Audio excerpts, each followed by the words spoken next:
নমস্কার বন্ধুরা, আশা করি সকলে ভালো আছেন। আমিও ভালো আছি। তো কদিন থেকে না খুব গরম পড়েছে, তাই ভেবেছি একটু হালকা পাতলা রান্না করব। তাই আজকে শসা চিংড়ি করে ফেলেছি। তো এই দেখুন, আমি এখানে শসা নিয়েছি।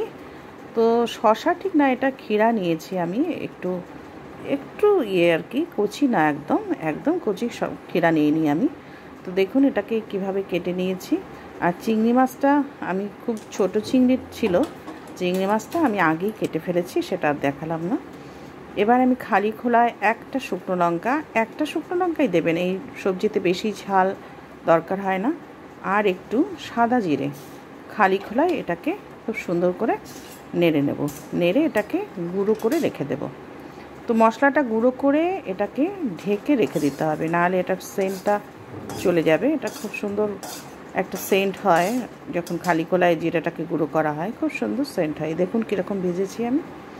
এবার কড়াতে তেল দিয়ে দিলাম। চিংড়ি মাছটা দেখুন, ছোট চিংড়ি ছিল, চিংড়ি মাছটা আমি মাথাটা ফেলে দিয়েছি, দিয়ে এরকম করে কেটে রেখেছি। এটাকে প্রথমে ভেজে তুলে নিচ্ছি। তো এটা হচ্ছে, আমি বিয়ের আগে কখনো খাইনি এই রান্নাটা।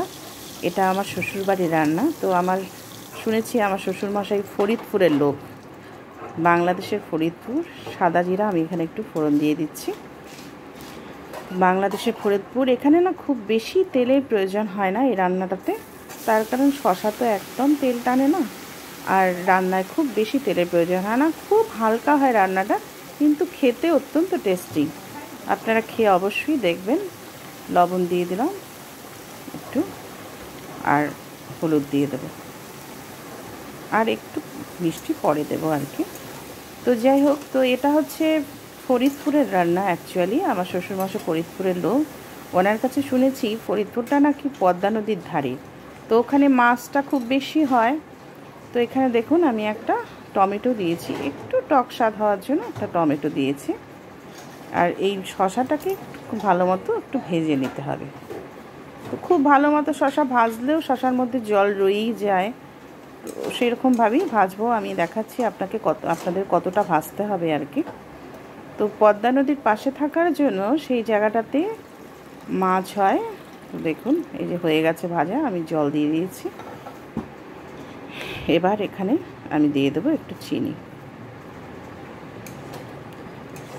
মাছ হওয়ার জন্য সেখানে ইলিশ মাছ, চিংড়ি মাছ এগুলো খুব বেশি হয়।